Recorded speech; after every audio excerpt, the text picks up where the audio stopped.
Something's been bugging me.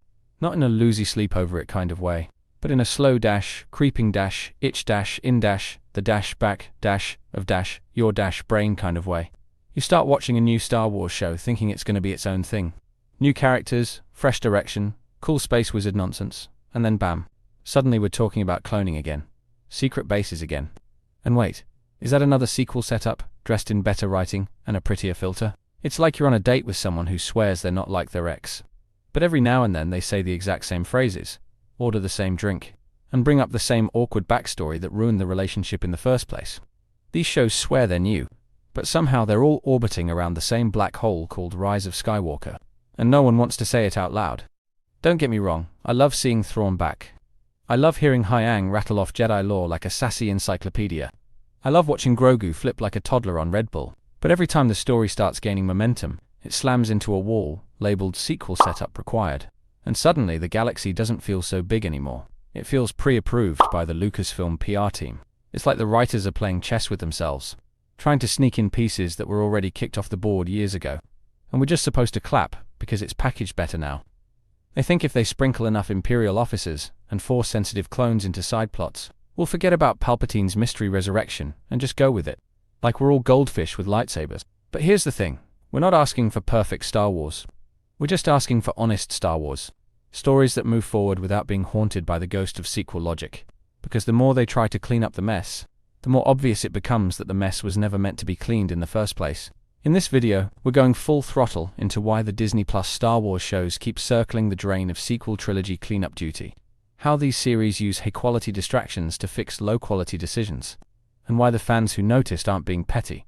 They're being honest.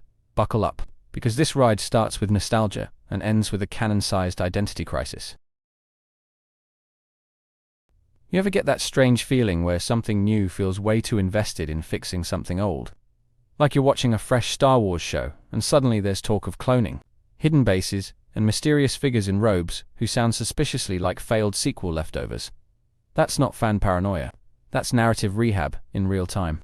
Take The Mandalorian for starters. Everyone thought it was going to be a fun space western about a bounty hunter and his adorable green sidekick. But then came the weird experiments. The vials of midichlorian-rich blood, and Dr. Pershing mumbling about secret Imperial science divisions. All of it slowly tying into the whole Palpatine cloning mess from Rise of Skywalker. Then you've got Ahsoka, which could have focused on Force mysticism or Mandalorian politics. Instead, we get Grand Admiral Thrawn prepping an army outside the galaxy and talk of resurrecting ancient dark powers.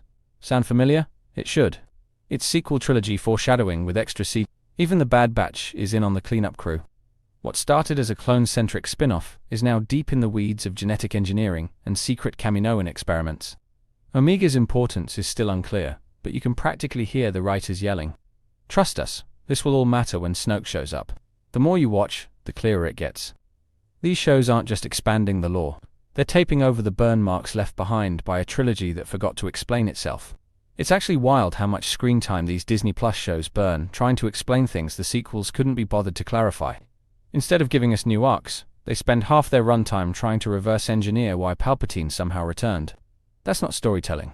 That's franchise triage with a high production budget. Remember when The Rise of Skywalker just casually dropped the line, cloning, dark science, secrets only the Sith knew, and then just moved on like that was enough? Yeah, well, now The Mandalorian is stuck cleaning up that mess one test tube at a time. And suddenly Grogu isn't just a baby Yoda. He's a potential key to reviving Palpatine's rotting corpse. Even Thrawn's return in Ahsoka feels suspiciously convenient. He's not just back, he's the bridge to a First Order-light empire in waiting. It's like the writers are building the sequel trilogy's backstory, 10 years too late, and expecting us to treat it like it was all part of the plan. And I get it. Continuity matters.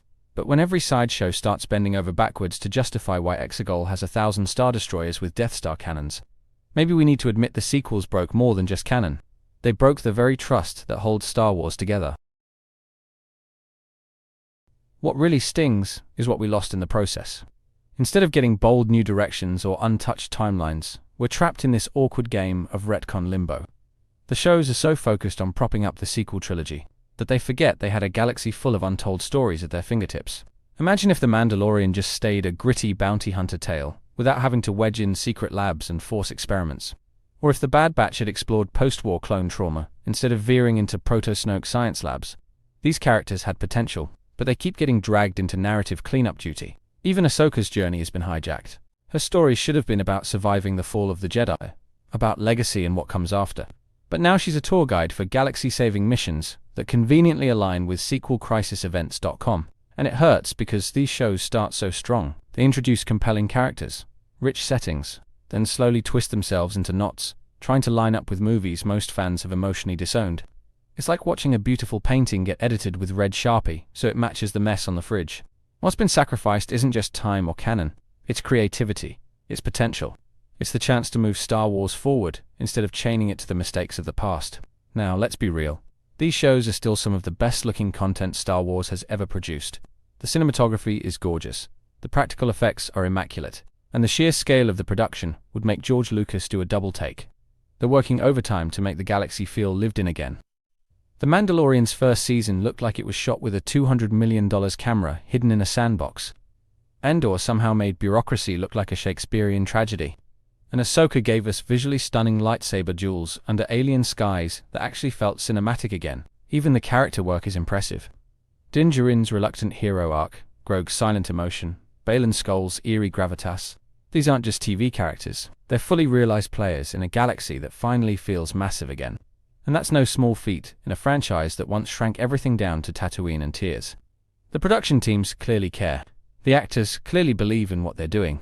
It's the writing that's forced to moonwalk around landmines, left by a trilogy that didn't plan beyond the next marketing cycle, and somehow, they still managed to make it feel epic. You can't help but admire how hard these creators are trying to elevate Star Wars again, even if the map they were handed is covered in sequel-sized potholes. As messy as things have been, all is not lost. If anything, these shows have proven that Star Wars can still work when handled with care. The fanbase hasn't abandoned the galaxy, they're just waiting for the writers to stop babysitting the sequels and start writing with vision again.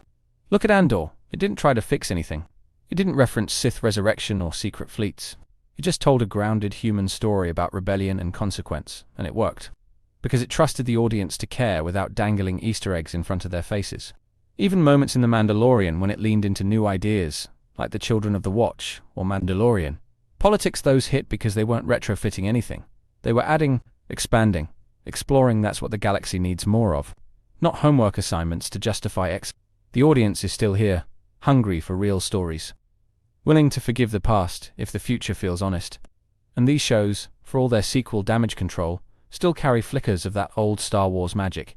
The kind that inspires people to imagine, to create, to believe. If they let go of the need to explain what no one asked for, and finally trust their own new characters, Star Wars could rise again, not as a patch, but as something whole. Here's the truth. You can't undo the sequels by slowly justifying them across 7 spin-offs. You can't take narrative shortcuts, then expect other stories to backfill your mistakes. That's not storytelling. That's damage control, masquerading as canon.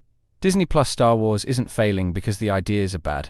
It's struggling because it keeps dragging old mistakes into the new era, like emotional baggage with lightspeed tracking. These shows have the tools, the talent, and the fan support. But they keep wasting time explaining why Snoke looks like melted Play-Doh. Every time a show pauses its own plot to plant a sequel reference, it shrinks the universe a little more.